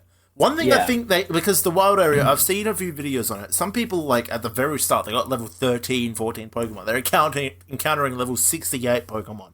And it's just exactly. Oh, shit. But I know something prevents you from catching them if you're not a high level. Yes. But one thing I think need would be enough gym badges and shit. Yeah. So that would be interesting. I reckon let people try and catch those high level Pokemon, but then have it as in. Remember how if you traded a Pokemon for a high level and it was someone else's Pokemon and you couldn't properly use it until you had a certain amount of gym badges? Do that with the wild area Pokemon. Catch level I agree. fucking 98 Pokemon and be like, this motherfucker doesn't like you because he doesn't think you're worthy of fucking controlling him, so he's just not going to listen to you. Make that the difficulty. Make it so you can either grind or get gym badges and then catch all these dank Pokemon that are on your level, or if you catch a really high-powered Pokemon early on, it will barely obey you. And that would make such an interesting dynamic, I reckon. And even then, especially for kids, because I think if you're an adult, you'll recognize that that's an issue. Or whatever. But even then, you're a low level. You probably wouldn't be able to afford Ultra Balls, so it'd be near impossible to catch them anyway. So I feel like they could easily curve the difficulty problem, which I do think is a problem. I do think they could curb it easy with a few adjustments, especially the way Sword and Shield have changed the formula of things. I reckon they could easily implement something different. I don't know if Diamond and Pearl remakes are next, Sinnoh remakes are next, which I'm hoping they are. I'm not sure how they're going to blend in the style of Sword and Shield with that. I'm sure they'll find a way, but I feel like they could make it challenging for experienced adults and then fun and entertaining for kids at the same time. I feel like they can make that balance. It's just that they themselves got to figure that out. Yeah, I think it's definitely like, if you're a kid, I think you're just kind of like, you want to get through the game, but I think obviously if you're older, you want more of a challenge. I think difficulty modes is probably the way to go, but like, just there are some things that they could adjust very easily, like you mentioned, that whole level thing. Like I think it makes you feel like you're being held back if you're not allowed to catch Pokemon above a certain level, depending on how many gym badges you have. It does make you feel like you're being held back by an external force that you can't control, and you are. And so I think if you're allowed to catch them and they don't listen to you, that's an easy thing. Plus, it makes the kids realize, like, maybe they get the luck of the draw, chuck a Pokeball at a level, 68 Machamp, and they just happen to catch it. Like, it's obviously not going to listen to them. So it's a good, like, teaching moment for those kids. Like, even if you get lucky in the Pokemon games, you're not just and not everything is just as easy as it seems. Maybe the champ punches itself in the face every so often. I feel like that should also be a thing with legendaries, because they always, like, a lot of the time they give you a legendary, like, when you're 6 or 7 badges in or something. Like, I feel like that legendary should be like, dude, who the fuck do you think I am? It's just like, who do you think you are, you bitch? It's just like, I feel like the legendary You're mine now. I reckon that would be a good story, though. The legendary is at first hesitant to obey you, and then, like, in a final battle, it's like, fuck you, asshole. And then it just does. I feel like that would be an interesting story. But the thing. So one thing about Pokemon, like, difficulties, right, is like the way I imagine you would have to, like, change the difficulty for for adults or whatever. Like, if you were to implement a hard mode or whatever. Like, what you would be doing is you would probably be adding some Pokemon here and there to, like, gym leaders or whatever, and then, like, and changing the AI so that they kind of can anticipate what you're going to do a little bit better. So that means you have to adjust your strategy. But, like, the thing about it is, no matter what they do to, like, even, like, if they raise the levels or whatever, so that when you, like, say, on the level, like the level cap or whatever, like, wherever you are in the game, and you go into a gym, and the all of a sudden everyone's a higher level than you, that makes it harder, right? Like, that will make it harder, but there's no amount of grinding that can't fix that. So, like, that's the thing about level-based RPGs as a whole. Like, even if you go into a gym and you're immediately overwhelmed, you can just as easily go and grind it out in the wild for, like, 2 or 3 hours and come back and be like, all right, I'm gonna take you bitches down. Like, either way, there's a certain amount of challenge that just you can't really control, So even if you were to change all that, like, add Pokemon, alter the AI to be smarter, whatever, like, there's certain things you just can't control, and that's the player. So even if they go in and all of a sudden the levels are way higher than the levels of their Pokemon, like, just go into the wild, grind it out for a few hours. But, like, I mean, I don't know if that's what the adults want, or, like, it's very unclear. So it's not hard to understand why the difficulty modes haven't been implemented yet, although I do think they should be in some way or another, because there's a lot of things that could go wrong potentially. like there's some things you just can't control in those difficulty modes if you were to implement them. And the only one that has had difficulty modes ever is Black and White 2, and you didn't even unlock them until after you beat the game in normal mode. Huh. So I forgot about that. Yeah, it was like, but yeah, it's like, I think difficulty modes should be a thing. I just don't know how they would go about it. Like, it's hard. It's easy for me to say as a fan, like, hey, I want more of a challenge from Pokemon games, but it's a lot harder when you actually think about the logistics of it and be like, how would you actually go about doing this and make it like a viable challenge, Yeah, that's why I feel like the whole multiplayer aspect of video game tournaments, I feel like that would be hampered by multiplayer, because they got to figure out how to make it fair and balanced if you're on hard mode and they're on easy mode. Like, oh, that wouldn't even be a problem. Just because all the Pokemon are the same no matter what you do, because they're all set to a certain level. And like, I'm not saying change the Pokemon stats. I'm not saying change the Pokemon stats for each thing, but just like, you know, change the levels like of the in-game stuff. You know what I mean? Like, not actually change the base stats or whatever. Like, if you were to, like, you know, all the Pokemon are still the same, and, you know, if you were to go into tournaments, there would all be set to level 50, and, you know, any Pokemon you get, regardless of mode, are like just as legitimate as any other, or just as viable. So I don't see that really being a problem. It's just like the actual, like, how, like, I wouldn't be that hard to theoretically just, you know, give gym leaders an extra Pokemon and up their levels by 5 but, you know, it's like, you know, I guess I can understand why they haven't done it yet. It's a bit hard to implement out of nowhere, but I can foresee, given enough like protest from people online, because they have been known to listen to, you know, to listen to their fans, give or take. Obviously, that doesn't include the national decks, obviously, but but give or take, they do listen to people online, and I think given enough protest, they will implement that in whatever the third version of Sword and Shield is. I don't think it will be there for Sinnoh remakes if those are indeed next, but I think it is possible we see them in the next version of Galar, but who knows? It's just it's really like just going off the wall a little bit.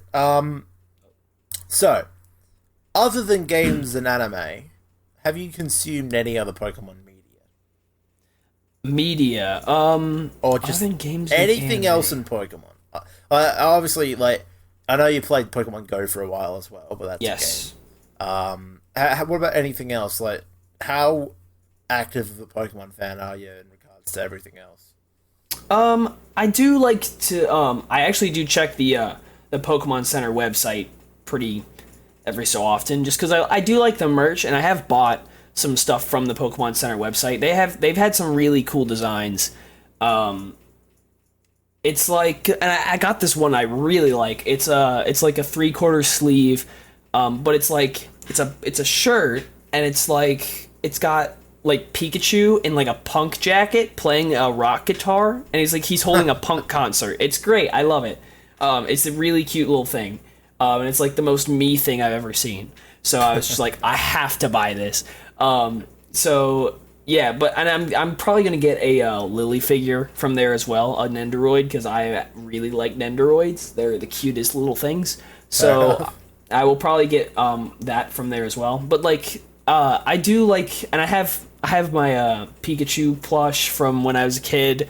I still have it. It like stays in my, I think it's still at school, but yeah, I still take it with me just because to have it there for fun. I don't really have plushes sitting around too much. Pikachu, bitch. Yeah, Pikachu, bitch. I did think about getting, you know how some people have like things, like random stuff sitting in like the back of their car, right out of the back windshield or whatever. You know what I mean? I was thinking about importing a cute little Rosa plush from Japan to put back there, but turns out my car doesn't have one of those.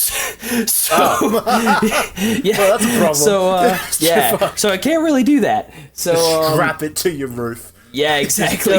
Just have Rosa sitting up there, just like, oh well. But yeah, so I have been playing. I'd also like to set. I meant to say this earlier. I'd like to set the record straight, because on the first episode of the podcast, I talked a little bit of shit about Pokemon Masters.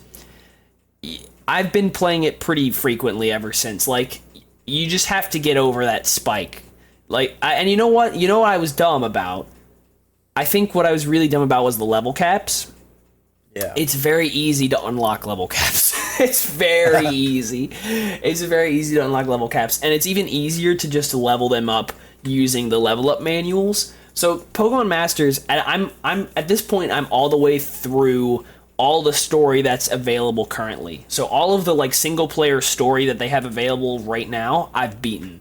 So, and I'm still trying to pull a few sync pairs that I don't have yet. But right now they have a limited time Lance and Cynthia, which I'm trying to get both, but they're both a 2%. Yeah, they're both a 2% draw.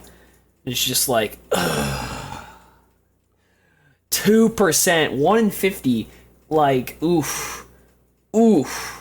Actually, with Pokemon Masters, I admit I'm just not big into mobile games anymore, so I haven't. Fair enough. I started Pokemon Masters. I thought, yeah, cool concept, but it's like with Pokemon Go, Pokemon Masters, and Yu-Gi-Oh! Duel Links. I know that's also big with Yu-Gi-Oh! But like with all those, I started them, and I can't be asked continuing. In all honesty, I know mobile games in Japan are a big thing, especially because a lot of people, a lot of Japanese, when they're on the travel, they travel quite a bit. They always take either their like little handhelds or their mobile games to play.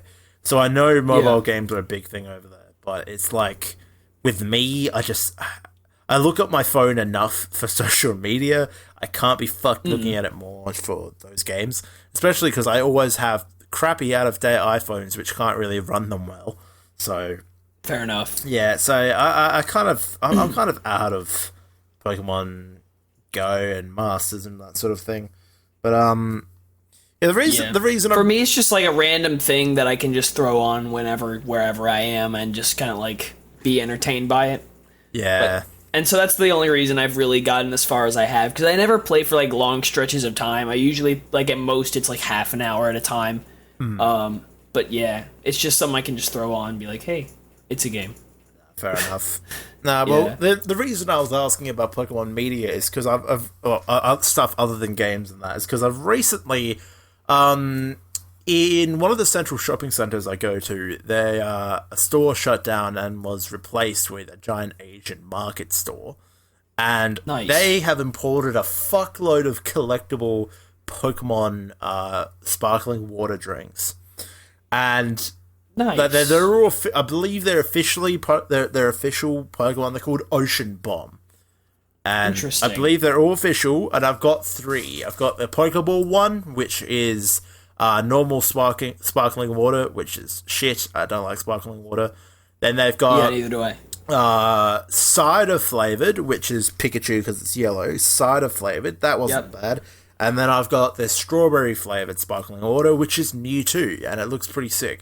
And I went back there. They've got Jigglypuff, which is peach. They've got Squirtle, I forgot which flavor Squirtle was, and then I think they had normal Mew for strawberry or something. No, that's Mewtwo. Anyway, either way, they had a bunch of different collectible cans, and I like collecting things. So I've bought the Pikachu, the Pokeball, and the Mewtwo.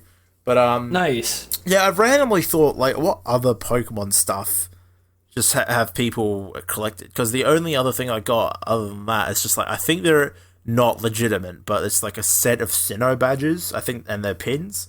Oh, those are cool. Yeah, I've been thinking about getting some of those. They have those on Pokemon Center, I think. Yeah, but my I don't think mine are official. I think they're customly made, but they still look sick. The only other thing I have 2 figures actually. I have one of Serena and I have one of Rosa. Nice. Those are the only other things I have, other than like a few plushes here or there. Like I'm not huge into plushes just because I think like plushes are cute and you can like squeeze them or whatever, but it's just like occasionally some of the stitching is just bad. Like I have a Leafeon and a Glaceon, and the Leafeon's face kind of looks just fucked up. So I'm just like, ooh. Yeah. A lot of the time for me... Because I love Leafeon. It's like such a cutie, and I'm just like... Leafeon, and then when I see my plush Leafeon's face all fucked up, I'm like... For me, with a lot of different media and that, for me, I might have a collectible here. Like I said, I got the 3 cans, or like stuff like that. A lot of the time for me, I like wearing stuff, like on occasion. Like I got Skillet shirts, I got... I did have a Pokemon shirt. I don't know where that went. I had a Nintendo shirt. I got sports teams and that. The only other thing which, like, if it's not a limited edition console or like it's maybe a one-off like the badges or cans, I really like, I got a computer mouse mat here, which is a custom Yu-Gi-Oh one that I made years ago, which I didn't, well, I made it. I photoshopped the image and sent it to a printing company. And I'm going to do that again because this one is very low res, but it's still a very good mat. But I'm going to get it. I'm going to buy another one soon. But nice. Yeah, like I'm not typically big on that sort of thing. Like when I was getting into anime, I thought I'm going to get a figure and see what it's like. I got a Rosario plus Vampire Mocha Akashia figure, and it looked really cool. But it sat there, it gathered dust, and I'm like, what is the point? And I know I like displaying things. I do like displaying things, and I was looking at it, and I'm like, if I have a girl over, she's gonna think I'm the fucking weirdest motherfucker, especially if they don't understand anime. But now I'm hanging out with a bunch of D&D people that have hundreds of figures and pops, so maybe it isn't that weird. So nope. So maybe I shouldn't have sold that bitch. But regardless, yep. Maybe I'm not that weird. I don't know. I'm thinking, should I bother? Should I get into that shit again? I don't know. I like them as long as they're not too expensive. Like that's why I'm not one of those people that's gonna. Yeah, that's why. Well, pops are pretty cool. Like the thing is, I will probably not spend like money on a figure of like an anime figure if it's more than like a certain amount. Like I will definitely absolutely not spend, because I've been on the Crunchyroll store, right? They have anime figures there for like upwards of $300. Oh no, that's and fucking. I will absolutely, no matter the case, I will probably never spend more than $50 on a figure, no matter what it is. Like there's absolutely no way. It's just. That's why I'm curious how expensive they'll be when we actually go to Japan. Yeah, right? How many we can import and bring with us. And you know what? The first figure I got was Serena, and I got her on eBay. It was $20. So I was just like, this is adorable. I want it. And it was like right after my birthday at the time. So I was just like, well, shit, I want it. And so, after your birthday, you get your money from family members. So I was just like, well, I got money to burn. I'll just buy Serena, and I did. So like pretty much all my figures I've gotten so far, like I've gotten Serena and Rosa. They were both about $20, and then I've gotten an Asuna Nendoroid and an Amelia Nendoroid, both of which were about 20 or 25. So holy fuck, my life! I'm I'm looking at the figure now. The one I originally bought years ago. Oh, okay, nice. That's better. See, I bought it for like $40 Australian, and I'm seeing sealed in the box figure, like copies of them, like sealed still in the box, go for nearly $600 on eBay. Yep. But then I found another one a little bit lower down that's non-box for $40. So that's okay. That's more reasonable, but still, it's the box. Jesus Christ! See, I'm not one to care about the box. I know a lot of people are. Actually, I have kept the boxes of all my figures around. I kind of shove them in my closet, but I think they're cute. So. I've kept the boxes of like my consoles and that, but oh my god! Then there's another one of sealed Mocha for $300. Like I do admit that looks pretty hot, but it's like nice. Jesus fucking Christ! Yeah. See, all of the figures I've gotten so far have been very like modest. Like they're not doing anything weird. They're not really there's no cleavage showing or anything. Oh. I was thinking about getting a Lucy figure, a Lucy like from Fairy Tail. And if you've watched Fairy Tail or even like know anything at all, you know that Lucy's entire appeal, pretty much, if you're an anime fan and you're just watching, like her appeal is her tits. Like, that is her appeal. She's a good character if you actually watch the show, but, like, if you're just looking an outsider looking in, you're just like, it's a blonde bimbo with huge tits. That's Lucy's appeal. I want to send the figures of her are also not very modest. Yeah. So I was like, Hold on. I'm going to send you a screenshot of the one that I originally had, and I'm going to explain to you why, like, oh yeah, at a glance, it's actually not a big deal. But then I'm going to explain why it was like, oh, that is a bit risque. Okay, should be getting it now. Nice. So I had that figure, and I was like, dude, 551 Australian dollars. Jesus. That's for seal, yeah, it's fucked. But like, so you look at it, and then you spin it around, and it's like you can't see much. It's a fairly fine figure, but then that thing stands on a fucking mirror, literally. And then you look at the mirror, and you're like, oh, there's a whole ass right there. Oh yeah. Oh, okay. Jesus Christ. So yeah, I'm gonna actually hold on. Where are we at? 137. I'm gonna flash a screenshot of it because that's also one thing. Just with this podcast, there's been several parts where I say, "Oh, I'm gonna cut this out," but I never do because I just put it into the thing and then leave it. I'm gonna start paying more attention to that and actually flash things up and cut things out properly. So yeah. Mocha, there you go, 137. Check that screenshot. That I originally had that, but it was sat on a mirror. And then I actually also bought a Sinon sort of like a sort of online Gun Gale online thing. I had one of Sinon. Oh, nice. It was just her like posing with the gun, and it looked pretty sick. But then I got rid of them both. I sold them because I also needed money and thought, well, they're just sitting there. But now, literally, I've got a friend that has a Code Geass Lelouch figure. And she's only seen season 1 and hasn't seen season 2. And it's like, you love season 1 that much. You know you love it. You need to finish season 2. Come on, get on it. What are you doing? But it's like, she's already that in love with it. She's already bought a figure. It's like, wow, good on you. But, anyway. Back onto anyway, Pokemon.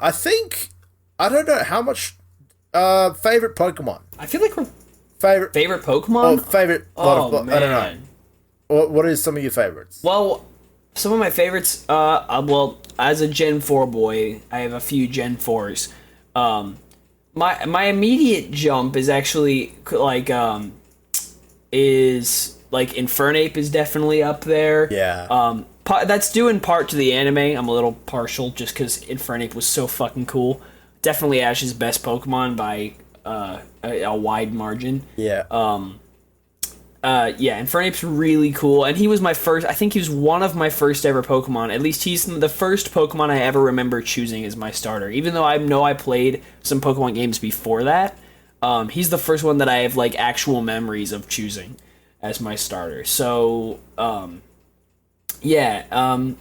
one I really like Lucario. Actually, I'm a really like his design is just awesome. Yeah. And plus the aura stuff is really cool.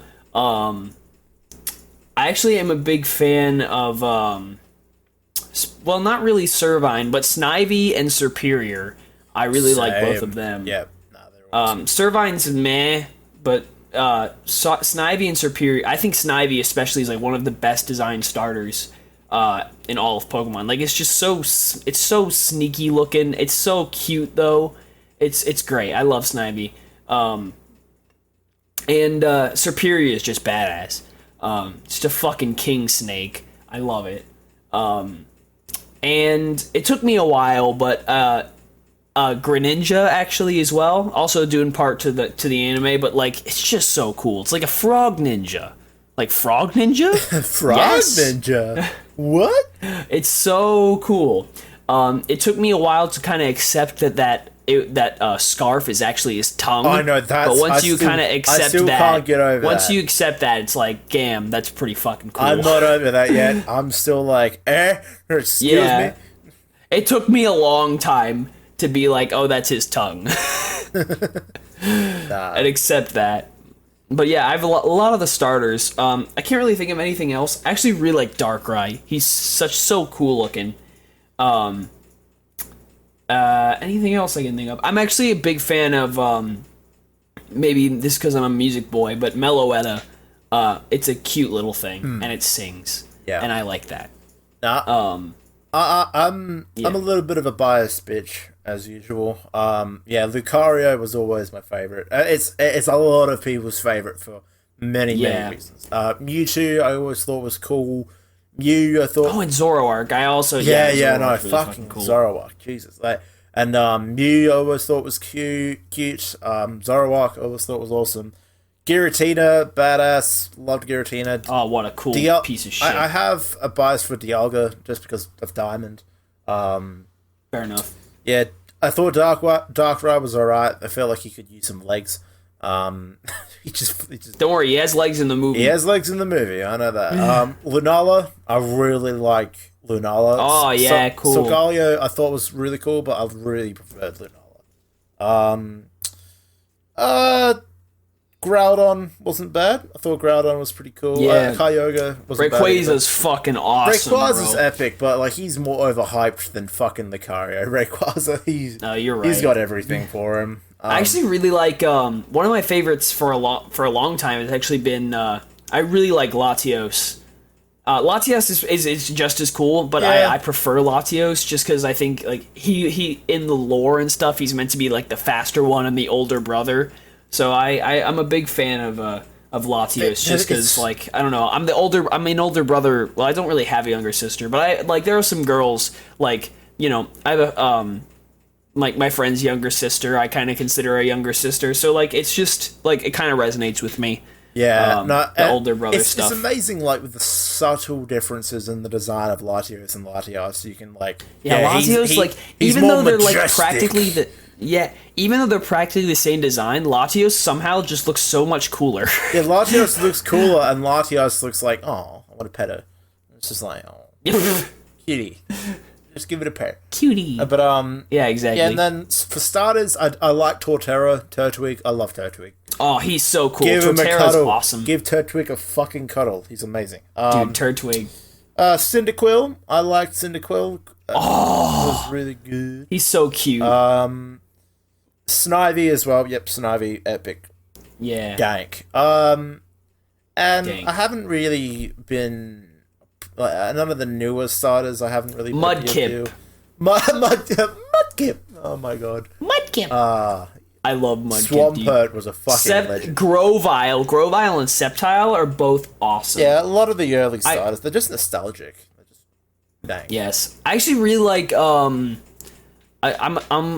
Incineroar. Even though I'm a wrestling fan, Incineroar kind of confuses me. Flame penis. Yeah, it literally Incineroar's a bit weird, but I actually really like. I think it's Decidueye because Decidueye's tree. Decidueye.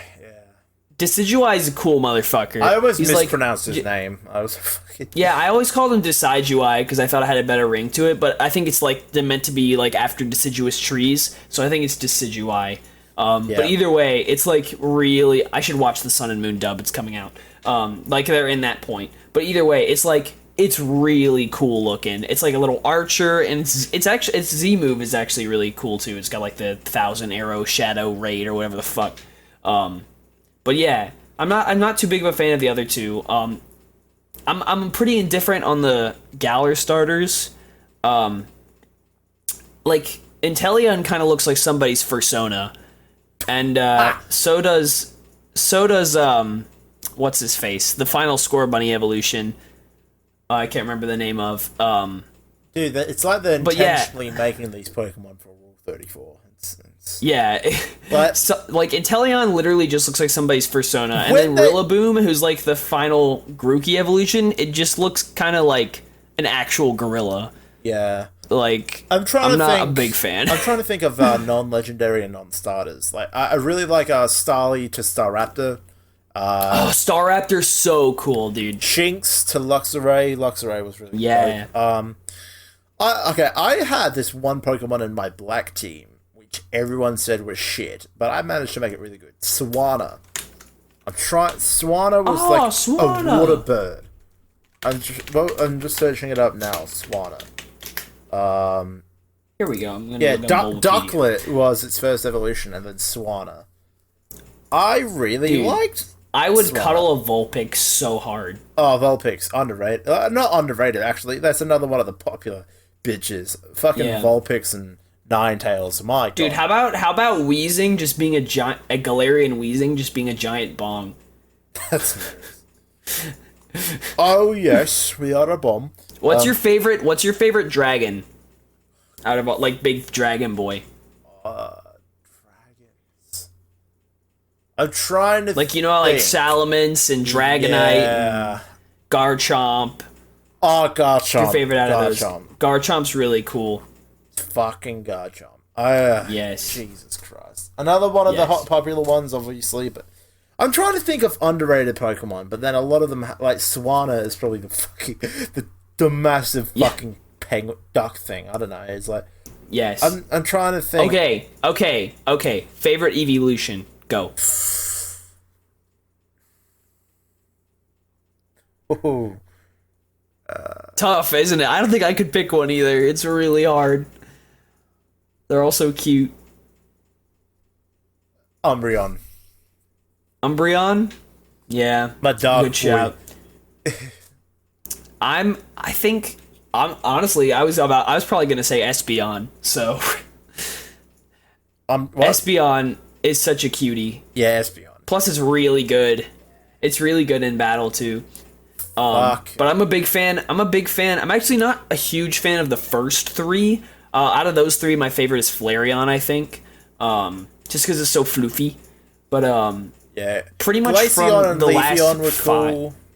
Like, yes, I think both of those are adorable. I also really like Sylveon as well. So like the last five, I'm a big fan of. The fairy one, I think, is a little bit Sylveon. I think it's a little bit over the top for its design. I reckon like they could have easily done a more tame fairy Pokemon. But then again, they was just like, oh, we got one brand new evolution. We're gonna make it really eye-catching. It's a cutie though. Yeah, it's a cutie though. I really like Sylveon. But they need to make a fucking Just watch Pokemon. Just watch the anime. Watch the X and Y anime, and you will agree that Sylveon is the cutest thing ever. Because Serena gets one later in the show, and it's just like, oh my god, I love you. They need to do a dragon evolution. They need to do it soon. They could do. They should do like every evolution at this point. Why even just do everyone? Make more money, more merch, more. Dude, imagine all the plushes they could sell. Dude, they've already made a statue of like the Eevee and all the evolutions. Imagine the statues. Imagine all the fucking things they could do with it. Anyway. Oh yeah. I think we're about done. That's enough for now. Yeah, we'll probably got more to say on Pokemon, and we might catch up. It'll be on in the future episode. sometime. I feel like if we bring in someone who's more experienced with Pokemon or has a lot, we could have a good conversation there. Yes, definitely. I think. Yes. So I'll let you plug everything and do the outro. Yes. Okay.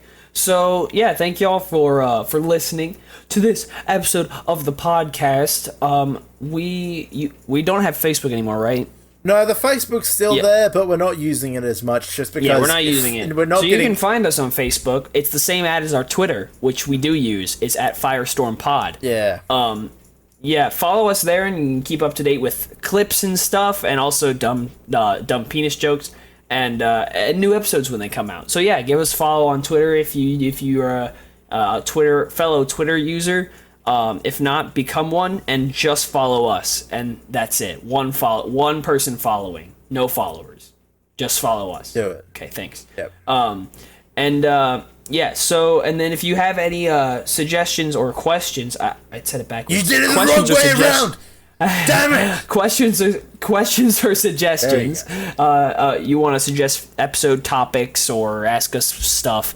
You can leave them in the comments or send us an email at firestormproductions2@gmail.com. That's no caps and the number 2. So, yeah, and no spaces, obviously, because it's an email address. But, yeah, so yeah, again, thank you all for listening, and we will see you next Wednesday with another episode of this glorious podcast. Bye. Bye. Bye, losers. Losers? Fucking losers! Nah.